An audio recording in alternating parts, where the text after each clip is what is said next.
Hello students, welcome to my YouTube channel Dr. Chemistry. Please subscribe my channel if you are new on the channel. देखिएगा आज का जो हमारा topic है वो है सॉल्युबिलिटी। मान लीजिए कि हमारे पास 1 लीटर सॉल्वेंट है, कोई भी लिक्विड सॉल्वेंट मान लीजिए, जैसे कि वाटर ले लिया हमने 1 लीटर, 1 लीटर लिया।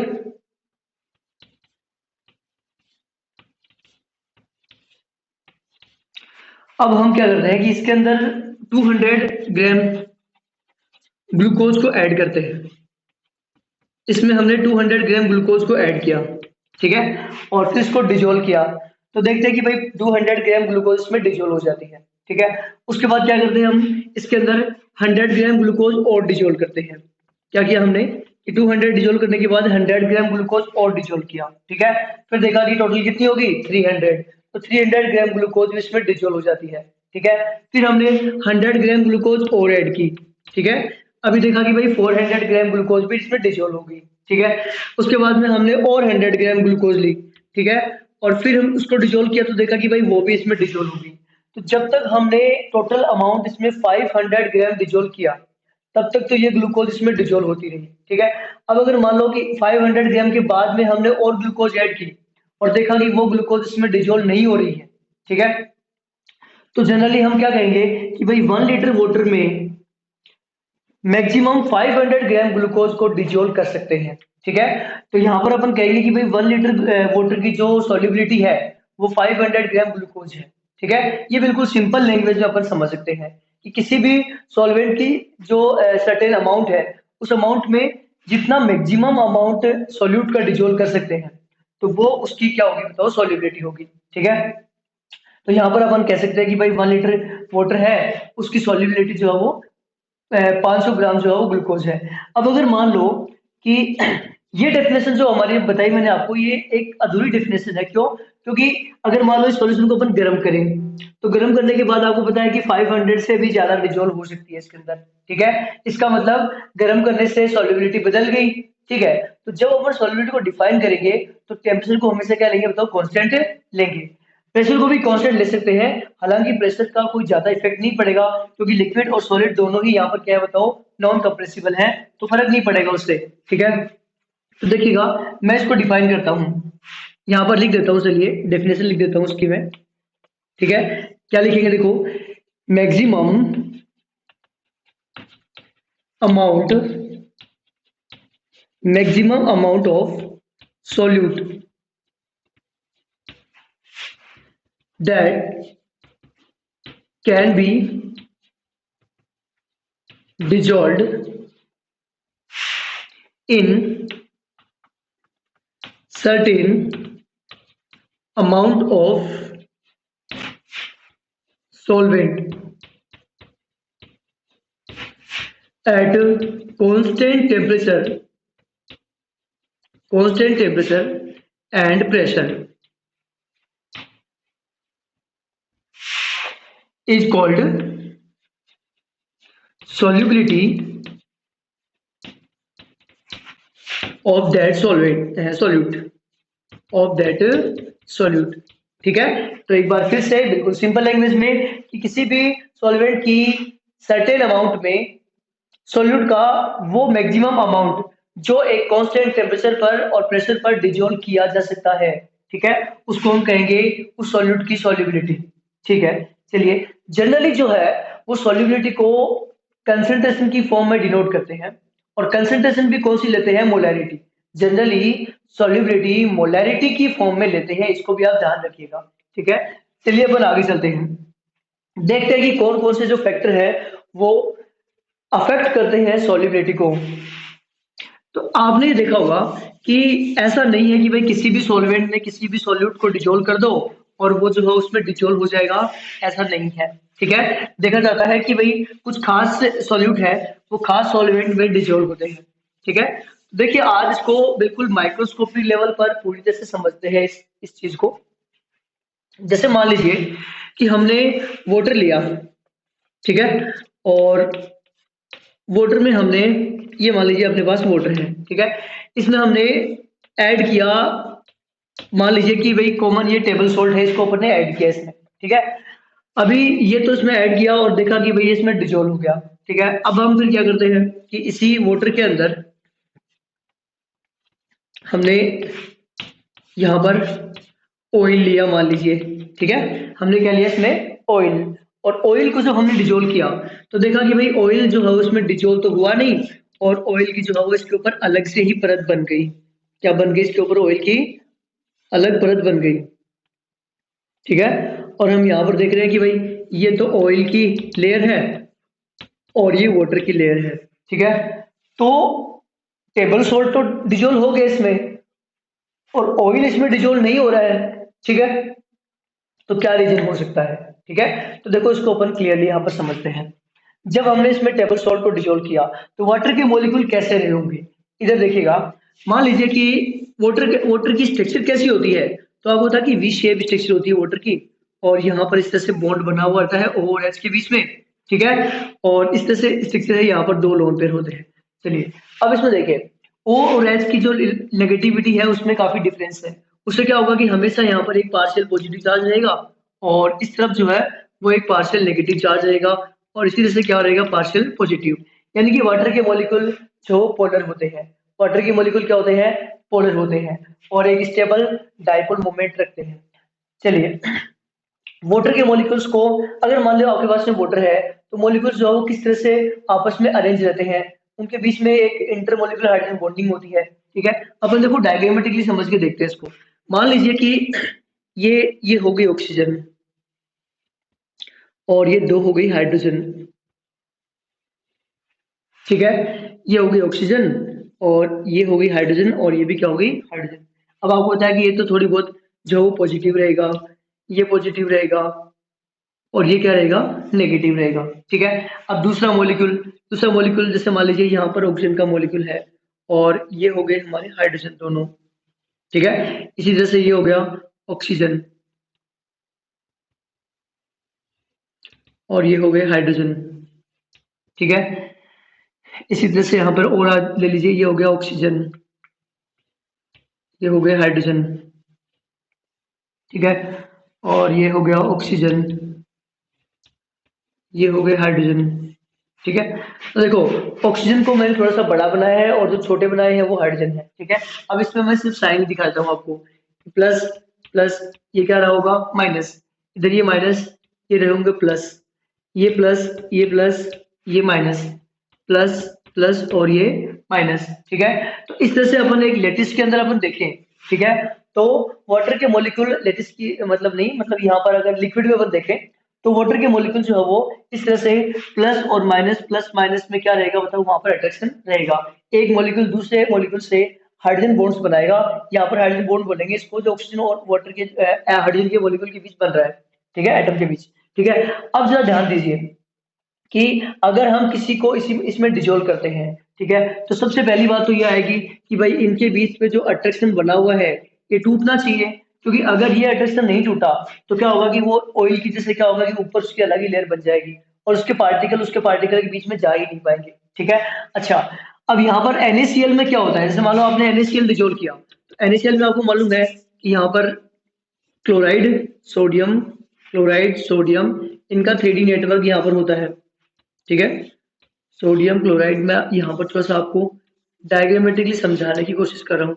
ये मान लो Cl माइनस, ये Na plus, Cl minus, Na plus, Cl minus, Na plus, Na plus, Cl minus, इस तरह से जो वो लेटिस में अरेंज रहते हैं ये आयंस, ठीक है। और इनके बीच में आपको पता है कि स्ट्रॉन्ग इलेक्ट्रोस्टैटिक फोर्स रहता है। इसमें क्या रहेगा बताओ? स्ट्रॉन्ग इलेक्ट्रोस्टैटिक फोर्स रहता है, ठीक है। चलिए, जैसे ही आप इसको वाटर में डिजोल्व करते हैं, क्या करते हैं? इसको आप वाटर में डिजोल्व करते हैं, ठीक है। तो क्या होगा कि जो सोडियम आयन है वो यहाँ पर जो ऑक्सीजन है उसके ऊपर पार्शियल नेगेटिव चार्ज आया हुआ है, तो उस नेगेटिव से क्या होगा? अट्रैक्ट होगा। ये क्या होगा? इससे बताओ, अट्रैक्ट होगा, ठीक है।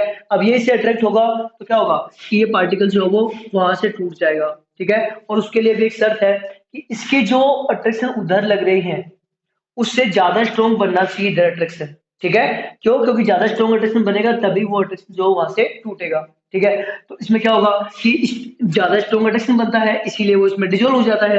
अब आप देखिए इसमें, जैसे मान लीजिए अपने पास में सोडियम आयन है, ठीक है। तो इसमें क्या होगा कि भाई वाटर के जो मॉलिक्यूल है, जो मैंने आपको दिखाया इस तरह से, ये मान लीजिए कि आपका सोडियम आयन है Na+, और ये यहाँ पर वाटर का मॉलिक्यूल हो गया, ठीक है। इसी तरह से ये वाटर का मॉलिक्यूल हो गया, ये वाटर का मॉलिक्यूल हो गया इधर, ठीक है, ये वाटर का मॉलिक्यूल हो गया। इस तरह से क्या होता है कि वाटर के मॉलिक्यूल इसको चारों तरफ से जो हो घेर लेते हैं एक तरह से, ठीक है, क्योंकि इधर माइनस है, इधर प्लस है, वाटर के मॉलिक्यूल में इस तरह से रहे होंगे, पार्शियली चार्ज है, ध्यान रखिएगा, माइनस प्लस माइनस, ठीक है। तो ये क्या होगा, इनके बीच में जो अट्रैक्शन बनेगा, तो यहाँ पर आयन डाइपोल अट्रैक्शन है, इसको अपन क्या बोलेंगे, आयन डाइपोल। अब होता है कि वाटर के मॉलिक्यूल है वो तो डाइपोल की फॉर्म में है, और वो क्या है बताओ, आयन। तो ये जो अट्रैक्शन है वो है यहाँ पर आयन डाइपोल अट्रैक्शन, इस अट्रैक्शन को अपन यहाँ बोलेंगे ion dipole attraction, ion dipole attraction, ठीक है। इसी तरह से जो क्लोराइड आयन है उसके ऊपर नेगेटिव चार्ज है, उसके ऊपर नेगेटिव चार्ज है, तो वो क्या होगा कि जो हाइड्रोजन आयन है, हाइड्रोजन एटम है जो कि पार्शियली पॉजिटिव चार्ज है, उनसे क्या होंगे बताओ, अट्रैक्ट होंगे, मतलब इनके बीच में क्या लगेगा बताओ, अट्रैक्शन लगेगा। और इस तरह से यहाँ पर भी आप देख सकते हो कि ये जो हमारा क्लोराइड आयन था, ठीक है,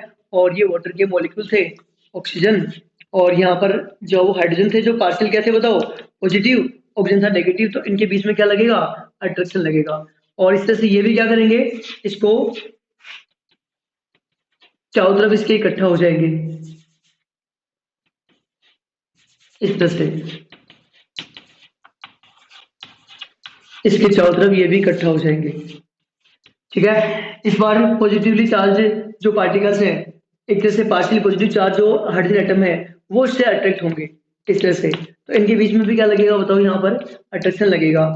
ये प्लस प्लस वाले हैं, हाइड्रोजन है ये, ठीक है, और ये ऑक्सीजन है, ठीक है। तो इस तरह से ये भी क्या करेंगे, इसको चारों तरफ से घेर लेंगे, और यहाँ पर जो अट्रैक्शन बन रहा है इसको अपन यहाँ नाम देते हैं हाइड्रोजन बॉन्ड, इसको अपन क्या बोलते हैं यहाँ पर, हाइड्रोजन बॉन्ड, ठीक है। तो देखिएगा जो ये टेबल सोल्ट इसमें डिजोल्व क्यों हो गया, क्यों, क्योंकि ये पोलर था मतलब इसके अंदर पॉजिटिव कैटायन और एनायन मौजूद थे, ठीक है। और ये पोलर सॉल्वेंट है, क्यों, क्योंकि इसमें जो वो पोलर बॉन्ड्स मौजूद है, और इसका डाइपोल मोमेंट जो है वो 0 नहीं है, ठीक है। तो ये पोलर सॉल्वेंट हुआ, ये पोलर सॉल्यूट हुआ, तो ये इसके अंदर क्या हो गया, डिजोल्व हो गया, क्योंकि इस तरह के अट्रैक्शन इसके अंदर बन जाते हैं।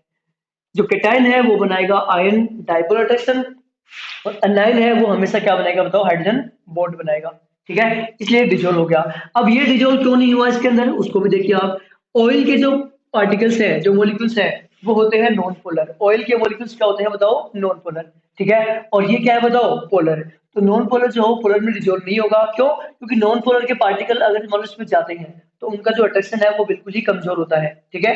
कमजोर अट्रैक्शन होता है, इसका मतलब जो उसमें उस अट्रैक्शन में इतनी एनर्जी नहीं निकलेगी जो वाटर के मॉलिक्यूल की जो अट्रैक्शन है उनको तोड़ पाए, ठीक है। तो नॉन पोलर जो है उसके डिजोल्व नहीं होगा, मेरी बात समझ गए, ठीक है। अब नॉन पोलर के मॉलिक्यूल्स के बीच में कौन सा अट्रैक्शन लगता है, तो वो हमेशा वांडर वाल्स होता है, क्या होता है वो, वांडर वाल्स। तो ये उसी में डिजोल्व हो सकता है जिसके अंदर भी वांडर वाल्स लग रहा हो, क्योंकि यहाँ तो आपको बताया हाइड्रोजन बॉन्ड है वाटर में, तो ठीक है, वो ज्यादा स्ट्रॉन्ग अट्रैक्शन है, और उसमें ऑयल में जो है वो कौन से है, मेनली वांडर वाल्स अट्रैक्शन है, ठीक है। तो ये वांडर वाल्स अट्रैक्शन वाला हाइड्रोजन बॉन्ड वाले में डिजोल्व नहीं हो सकता, वो वांडर वाल वाले में ही हो सकता है। तो हम कहेंगे कि भाई नॉन पोलर जो है वो नॉन पोलर में डिजोल्व होगा, पोलर जो है वो पोलर में डिजोल्व होगा, ठीक है। तो एक लाइन में अपन इस चीज को बोले तो अपन कह सकते हैं कि भाई लाइक डिजोल्व्स लाइक, अपन क्या बोलेंगे इसको, like dissolves like, dissolves like, है ना, मतलब सेम सेम को घोल लेता है, ठीक है। पोलर पोलर को घोल लेता है, नॉन पोलर जो है वो नॉन पोलर को घोल लेता है, ठीक है। तो ये अपन ने देखा कि भाई सभी सॉल्यूट जो है वो सभी सॉल्वेंट में डिजोल्व नहीं होते हैं, ठीक है। अब देखिएगा इसके अंदर आगे,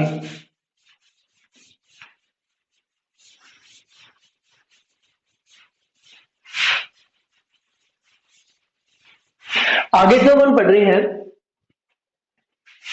solubility of solids in liquids, अपन चालू करते हैं पहले, उसके बाद अपन पढ़ेंगे solubility of gas in liquids, ठीक है। तो ये है अपना टॉपिक अगला, solubility of solids in liquids. ठीक है। तो देखिएगा इसमें, मान लीजिए जब भी हम किसी सॉलिड को लिक्विड में डिजोल्व करते हैं, देखिएगा ये मान लीजिए अपने पास एक लिक्विड सॉल्वेंट है। देखिए पूरी प्रोसेस को अपन समझते हैं। मान लीजिए इसमें ये लिक्विड सॉल्वेंट है, ठीक है। अब इस लिक्विड सॉल्वेंट में हमने क्या किया कि कोई भी सॉलिड सॉलिड को ऐड किया। क्या इसमें ऐड किया अपन ने? कोई भी सॉलिड अपने पास में सॉल्यूट है और उसको हमने लिक्विड सॉल्वेंट में ऐड किया, ठीक है। ऐड करने के बाद जैसे मान लीजिए कि ये इस तरह से हो गया,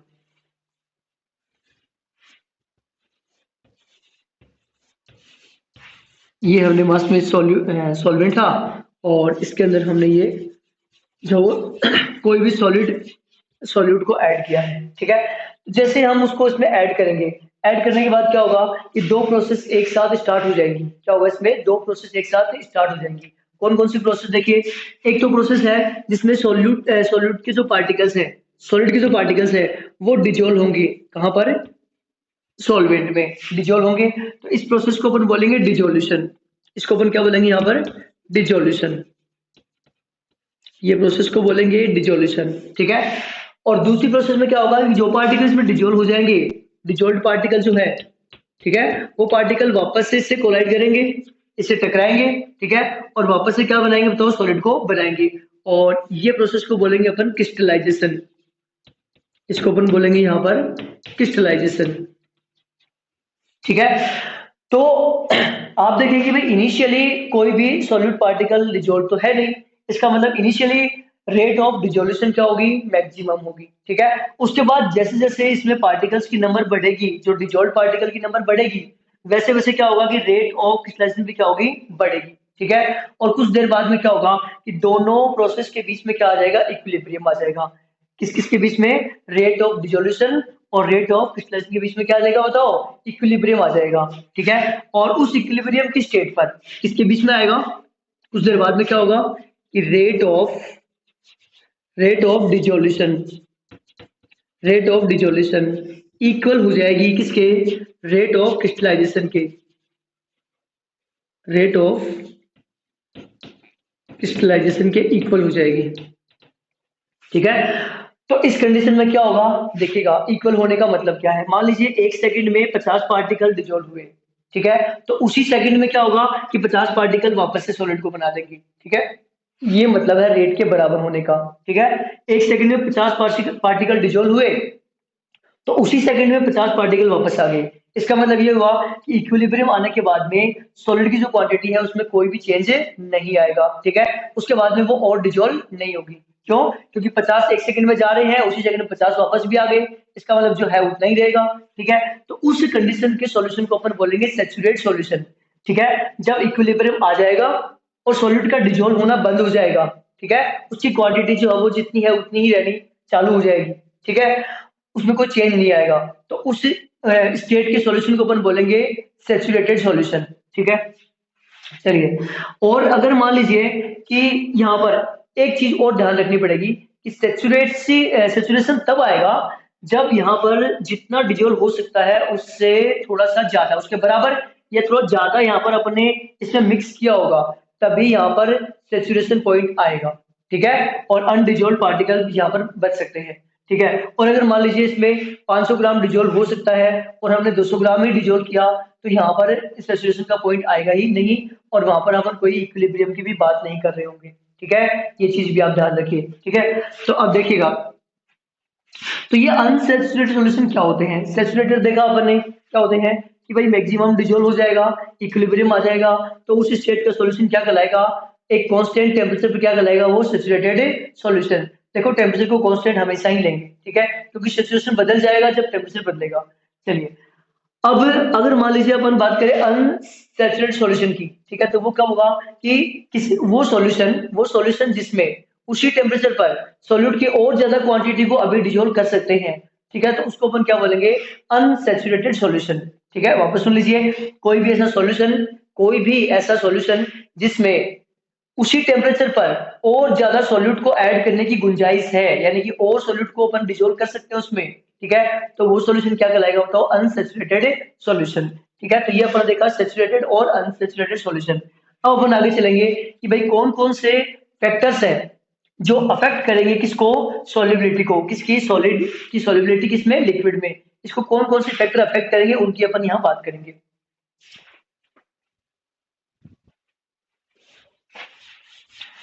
तो मेरा जो नया टॉपिक है वो है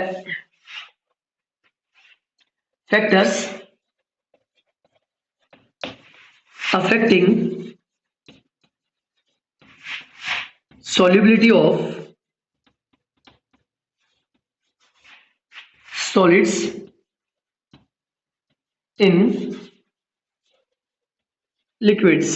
ठीक है, कि लिक्विड्स के अंदर सॉल्युबिलिटी जो है वो सॉलिड की, उसको कौन कौन से फैक्टर अफेक्ट करेंगे उसकी अपन यहाँ बात करेंगे। देखिएगा, हमारा जो सबसे पहला फैक्टर है वो है नेचर ऑफ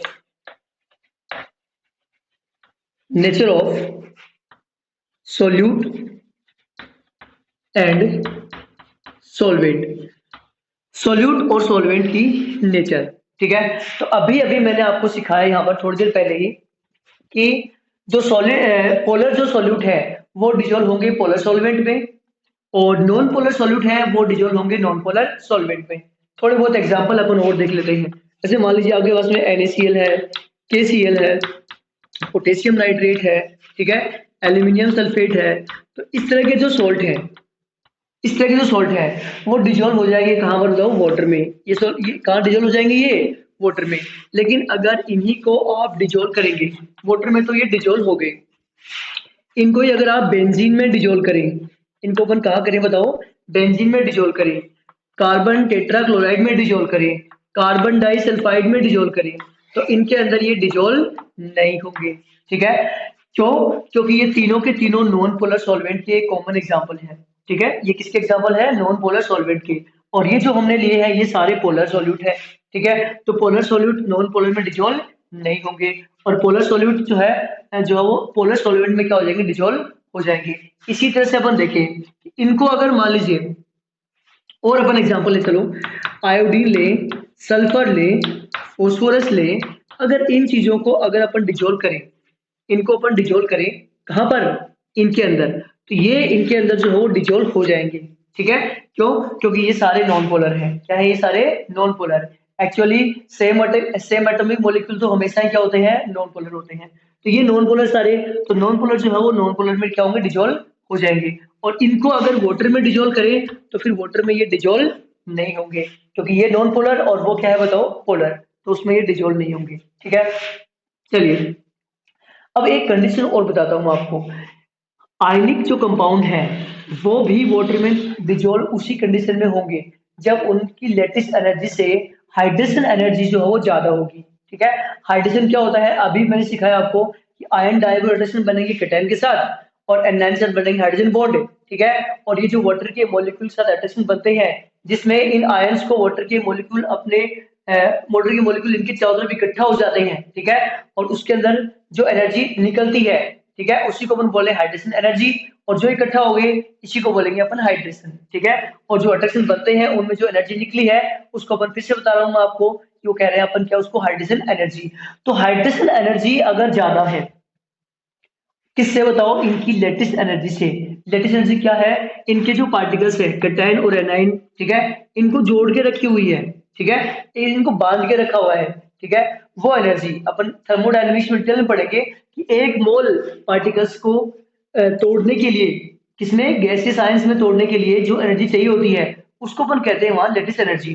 तो लेटिस एनर्जी से ज्यादा है हाइड्रेशन एनर्जी तो ये डिजोल्व होंगे, और उससे कम है तो डिजोल्व नहीं होंगे। ठीक है, अपन कुछ और एग्जांपल से समझ लेते हैं।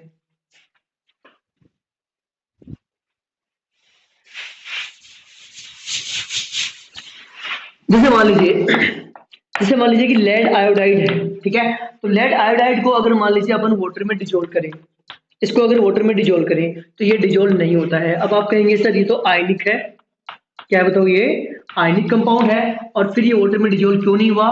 तो सीधा सा आंसर है इसका कि इसकी लेटिस एनर्जी ज्यादा रही होगी। क्या रही होगी बताओ, इसकी लेटिस एनर्जी ज्यादा रही होगी, इसलिए डिजोल्व नहीं हुआ। एक आंसर तो आप ये दे सकते हैं, और एक आप ये कह सकते हैं कि यहाँ पर जो आयोडाइड आयन है उसकी साइज बहुत बड़ी रही होगी और लेड आयन आपको पता है कि ये छोटी साइज का है, इलेक्ट्रोड प्रोटेक्शन वगैरह वहां पर आ जाते हैं। तो ये लेड आयन जो है वो बहुत ही छोटी साइज का है। तो ये क्या करेगा, इसको जो पोलराइज कर देगा, इसको पोलराइज कर देगा, तो इसमें कौन से कैरेक्टर आ जाएंगे, कोवेलेंट कैरेक्टर आ जाएंगे। इसका मतलब ये आयनिक भी कम है, ये आयनिक भी क्या है बताओ, कम है। क्यों? क्योंकि इसमें कोवेलेंट कैरेक्टर है बड़े अनायन और छोटे कैटायन की वजह से। ठीक है। और दूसरा, इसकी लेटेस्ट एनर्जी ज्यादा है। अगर आप उससे से बताना चाहिए तो लेटेस्ट ज्यादा है किससे बताओ, हाइड्रोजन एनर्जी से। क्यों? क्योंकि आयोडाइड आयन काफी बड़ा होगा और बड़े आयन का हाइड्रेशन हमेशा क्या होता है, बहुत ही कम होता है। ये कॉन्सेप्ट बड़ा है, याद रखिए कि जितना आयन छोटा होगा, चाहे वो कैटायन हो चाहे वो एनायन हो, उसका हाइड्रेशन उतना ही क्या होता है, ज्यादा होता है। ठीक है। और उसके लिए हाइड्रेशन एनर्जी उतनी ही ज्यादा होती है। ठीक है। तो ये समझा कि अपन ने ये डिजोल्व क्यों नहीं होता। अब देखिएगा आगे, अब कुछ और भी एग्जांपल है जिनके आप कंफ्यूज हो सकते हैं, जिनमें जैसे मान लीजिए मैंने कहूंगा भाई ग्लूकोज, तो ग्लूकोज जो है वो ये तो आयनिक कंपाउंड तो नहीं है, फिर भी ये वाटर में डिजोल्व हो जाता है। ग्लूकोज आयनिक कंपाउंड नहीं है, फिर भी वाटर में डिजोल्व हो जाता है। तो यहाँ पर आंसर रहेगा हाइड्रोजन बॉन्ड्स। ठीक है। जैसे ग्लूकोज के मोलिक्यूल को अपन देखें तो ग्लूकोज का मोलिक्यूल जो है वो इस तरह का होता है, 1 2 3 4 5 6। ठीक है। ग्लूकोज का मोलिक्यूल कुछ इस तरह का होता है। ये ग्लूकोज के मोलिक्यूल की फिशर स्ट्रक्चर है, ग्लूकोज के मॉलिक्यूल की फिशर स्ट्रक्चर है ये। ठीक है। तो आप यहाँ पर देख पा रहे हैं कि ग्लूकोज के मॉलिक्यूल में बहुत सारे हाइड्रोक्साइड ग्रुप है, हाइड्रोक्सिल ग्रुप है बहुत सारे। ठीक है। तो हाइड्रोक्सिल ग्रुप की वजह से यहाँ पर आपको देखिए ऑक्सीजन ही ऑक्सीजन है, तो वाटर के मॉलिक्यूल के साथ क्या बना लेंगे बताओ, ये हाइड्रोजन बॉन्ड बना लेंगे और इससे से ये डिजोल्व हो जाते हैं। तो शुगर है, यूरिया है, ग्लूकोज है, इस तरह के कंपाउंड अगर वाटर में डिजोल्व हो रहे हैं तो उनका आंसर है कि वो वाटर के मॉलिक्यूल के साथ में क्या बनाते हैं बताओ, हाइड्रोजन बॉन्ड्स बनाते हैं, इसलिए वो डिजोल्व हो जाते हैं। ठीक है। तो ये देखा अपन ने कि nature of solute and solvent. ठीक है। एक एग्जांपल मुझे और ध्यान आ रहा है, कुछ एबनॉर्मल बिहेवियर भी शो करते हैं। जैसे अपन ग्लूबर सोल्ट को ले, देखिएगा आप, ग्लूबर सोल्ट, तो ग्लूबर सोल्ट ये वाला है, सोडियम सल्फेट डॉट 10H2O। ठीक है। तो ग्लूकोज सॉल्ट में क्या होता है कि इसको जब अपन वाटर में डिजोल्व करते हैं, कहाँ डिजोल्व करते हैं इसको बताओ, वाटर में, तो 32.4 डिग्री सेंटीग्रेड टेम्परेचर तक तो इसकी सॉल्युबिलिटी बढ़ती है। इस तक सॉल्युबिलिटी क्या होती है, बढ़ती है। और उसके बाद में सॉल्युबिलिटी क्या होती है, इसकी घटने चालू हो जाती है। ठीक है। तो ऐसे देखो ये आयनिक कंपाउंड है। ठीक है। अपन इसकी थोड़ी देर में बात करेंगे। आयनिक कंपाउंड है, और आयनिक कंपाउंड है फिर भी क्या हुआ कि यहाँ पर सॉल्युबिलिटी कभी तो बढ़ रही है, उसके बाद में क्या हो रही है, घट रही है। इसके रीजन भी देखेंगे अपन, तो टेम्परेचर वाले टॉपिक में इसको अपन डील करेंगे। चलिए आगे चलते हैं। तो फिलहाल अपन देखा कि भाई नेचर पे डिपेंड करता है, पोलर डिजोल्व होंगे पोलर सॉल्वेंट में और नॉन पोलर सॉल्यूट डिजोल्व होंगे नॉन पोलर सॉल्वेंट में। दूसरा फैक्टर देखिएगा, दूसरा फैक्टर अपना है टेम्परेचर, दूसरा फैक्टर है टेम्परेचर। तो देखिएगा टेम्परेचर किस तरह से अफेक्ट करता है। मान लीजिए सॉल्यूट को सॉल्वेंट में डिजोल्व कर दिया, तो एक इक्विलिब्रियम आता है जिसकी अपन थोड़ी देर पहले बात की। तो इक्विलिब्रियम पे क्या होगा कि थोड़ा बहुत अनडिजोल्व्ड सॉल्यूट बचेगा। मान लीजिए कि ये अपने पास में है अनडिजोल्व्ड अनडिजोल्व्ड सॉल्यूट। ठीक है। और प्लस में क्या रहेगा अपने पास यहाँ पर सॉल्वेंट, और दोनों ने मिलकर यहाँ पर क्या बनाया है, सॉल्यूशन, सॉल्यूशन बनाया है। ठीक है। और इक्विलिब्रियम आ गया और थोड़ा बहुत अनडिजोल्ड यहाँ पर बच गया है। ठीक है। अब इसके बाद में अपन बात करेंगे सॉल्यूशन बनता है, तो जो जो इनके इसके इसमें डिजोल्व होने की प्रोसेस है वो तो सामने वाली है, तो ये ऊपर वाली तो क्या होगी बताओ, डिजोल्यूशन। ये प्रोसेस तो क्या होगी, डिजोल्यूशन। और ये वापस से होने वाली प्रोसेस है वो है क्रिस्टलाइजेशन। उल्टी प्रोसेस क्या होगी, क्रिस्टलाइजेशन, जिसमें यहाँ पर जो है वो सोल्यूट ही बन रहा है। अब सुनिए आप ध्यान से, अब इसमें अगर मान लो ये फॉरवर्ड डायरेक्शन की बात करें, हम चाहते हैं कि ज्यादा डिजोल्व हो जाए, तो आगे की डायरेक्शन की बात करेंगे अपन। और आगे की डायरेक्शन मान लीजिए कि यहाँ पर जो हीट है वो प्लस माइनस क्यू मान लीजिए, फिलहाल क्या मान लिया आपने, प्लस माइनस क्यू। मतलब डिजोल्यूशन प्रोसेस में हीट निकलती भी है और हीट अब्जॉर्ब भी होती है, दोनों ही काम हो सकते हैं। ठीक है। तो अपन यहाँ पर दो कंडीशन लेते हैं। पहली कंडीशन कि मान लीजिए डिजोल्यूशन प्रोसेस एंडोथर्मिक है, डिजोल्यूशन प्रोसेस की बात कर रहे हैं, कौन सी वाली, डिजोल्यूशन प्रोसेस कैसी है, एंडोथर्मिक प्रोसेस जो है वो एंडोथर्मिक है, ऐसे मान लीजिए। ठीक है। और एंडोथर्मिक प्रोसेस है तो यहाँ पर क्या लिखेंगे बताओ, क्यू तो क्या लिखेंगे अपन, नेगेटिव। और अगर आप एंथैल्पी चेंज डेटा निकालना चाहेंगे तो वो क्या आएगा बताओ, यहाँ पर पॉजिटिव। क्लियरली ध्यान रखिए इस चीज का भी। ठीक है। अगर रिएक्शन में क्यू डिनोट कर रही है तो वो तो अपन नेगेटिव में डिजोल्व करेंगे एंडोथर्मिक की कंडीशन में, और अगर डेल्टा एच कर रहे हैं तो फिर वो क्या करेंगे बताओ, पॉजिटिव। थर्मोडायनेमिक्स में और देखेंगे इसके बारे में। अब सुनिए ध्यान से, अगर मान लीजिए डिसोल्यूशन प्रोसेस एंडोथर्मिक है, एंडोथर्मिक होने का मतलब क्या है कि ये प्रोसेस इधर से उधर होती है, तो इसमें हीट चाहिए। क्या चाहिए बताओ, इसमें हीट चाहिए, और उसमें आप हीट दे रहे हो तो प्रोसेस ज्यादा होगी उधर। लासेटेली का रूल से आप कह सकते हैं, लासेटेली रूल क्या था कि किसी भी स्टेट, मतलब कोई भी प्रोसेस है उसके इक्विलिब्रियम की स्टेट पर कोई भी चेंज करते हैं, कोई भी चेंज, ठीक है, टेम्परेचर में, कंसंट्रेशन में, प्रेशर में कोई भी चेंज करते हैं तो क्या होता है, इक्विलिब्रियम उधर शिफ्ट हो जाएगा जिधर चेंज का इफेक्ट जो है वो कम से कम हो जाए या फिर खत्म ही हो जाए। ठीक है, तो यहाँ पर आप देखिए, जैसे मान लीजिए ये प्रोसेस डिसोल्यूशन की बात कर रहा था मैं, तो डिसोल्यूशन इधर से उधर है, ठीक है, इसमें मैं क्या कर रहा हूँ, इसको एंडोथर्मिक मान रहा हूँ। क्या मान रहा हूँ इसको, एंडोथर्मिक, मतलब डिजोल्व होने में हीट ली जा रही है, हीट ली जा रही है, ठीक है। अब मैं क्या करता हूँ, उसको हीट देता हूँ, हीट दूंगा तो क्या होगा कि और डिजोल्व हो जाएगा, मतलब सॉल्यूशन सॉल्युबिलिटी क्या हो जाएगी, बढ़ जाएगी, ठीक है। तो इसमें क्या होगा कि यहाँ पर solubility increases with increase in temperature, क्या लिखिए बताओ इसमें, solubility increases with increase in temperature, solubility बढ़ जाएगी अगर आप टेम्परेचर बढ़ा रहे हैं, solubility बढ़ जाएगी अगर आप टेम्परेचर बढ़ा रहे हैं। प्रोसेस क्या है बताओ, आपकी एंडोथर्मिक है। तो अब दूसरी बात करें कि अगर मान लीजिए डिजोल्यूशन की प्रोसेस, अगर डिजोल्यूशन की प्रोसेस जो है वो आपकी एक्जोथर्मिक है, कैसी है बताओ, ये आपकी एक्जोथर्मिक, ये प्रोसेस आपकी अगर एक्जोथर्मिक है तो एक्जोथर्मिक में क्यू लिखेंगे, तो क्या लिखेंगे बताओ, पॉजिटिव, कि भाई डिजोल्व हुआ, सॉल्यूशन बना और प्लस में हीट निकली, ठीक है। इसका मतलब क्या होगी बताओ, वो एक्जोथर्मिक, तो क्यू तो क्या लिखेंगे, प्लस में लिखेंगे, पॉजिटिव लिखेंगे। और अगर डेल्टा एच लिखेंगे तो फिर वो क्या लिखेंगे बताओ, हम यहाँ पर नेगेटिव लिखेंगे, ठीक है। तो फिलहाल एक्सोथर्मिक का मतलब ये इसमें डिजोल्व हुआ और हीट निकली, ठीक है। अब क्या निकली, तो मतलब क्या हुआ कि अगर आप उसमें हीट दोगे तो पहले से ही निकल रही है उसके अंदर, दो अगर आप हीट दोगे, ठीक है, तो हीट देने का इफेक्ट खत्म कब होगा, तो उसमें अगर हीट निकली है तो बैक प्रोसेस में हीट वापस से काम आएगी। इसका मतलब हीट देने पर क्या होगा कि बैक प्रोसेस होगी, और बैक होगी इसका मतलब अनडिजोल्व पार्टिकल बढ़ेगा, उसका मतलब सॉल्युबिलिटी क्या हो जाएगी, कम हो जाएगी। तो लास्ट रूल से आप सब चीजों को अपन समझते हैं यहाँ से। तो देखिएगा, इसमें अगर आप मान लीजिए टेम्परेचर बढ़ाते हैं, क्या करते हैं, टेम्परेचर बढ़ाते हैं, तो सॉल्युबिलिटी क्या होगी, कम होगी, ठीक है। वैसे इतना कॉम्प्लिकेट करने की जरूरत ही नहीं है, जहां पर हीट की जरूरत है, मतलब एंडोथर्मिक है, वहां हीट दे रहे हो तो प्रोसेस अच्छी हो जाएगी, जहां हीट पहले से ही निकल रही है वहां हीट दे रहे हो तो प्रोसेस होगी नहीं, उल्टी हो जाएगी प्रोसेस, ठीक है। चलिए, तो ये दूसरा फैक्टर था अपना टेम्परेचर। अब हम बात करते हैं तीसरे फैक्टर की। तो तीसरा फैक्टर जो है वो प्रेशर की अगर बात करें, तो प्रेशर की मैं ज्यादा बात यहाँ पर करूंगा नहीं, क्यों, क्योंकि लिक्विड जो है वो भी अनकम्प्रेसिबल है और सॉलिड है वो भी अनकम्प्रेसिबल है, दोनों ही ऑलमोस्ट क्या है बताओ, अनकम्प्रेसिबल, यानी कि प्रेशर का यहाँ पर कोई भी इफेक्ट नहीं आएगा सॉल्युबिलिटी पर, ठीक है। तो ये टॉपिक आज का हमारा था, जिसमें हमने देखा कि भाई सॉल्युबिलिटी क्या है, अनसैचुरेटेड और सैचुरेटेड सॉल्यूशन क्या है, ठीक है। सॉलिड को कौन कौन से फैक्टर जो हो अफेक्ट करते हैं वो अपन ने यहाँ पर देखे, ठीक है। और यहाँ पर अपन ने आज सॉलिड की सॉल्युबिलिटी पढ़ी है लिक्विड में, और नेक्स्ट सेक्शन पढ़ेंगे गैस की सॉल्युबिलिटी लिक्विड में। Thank you.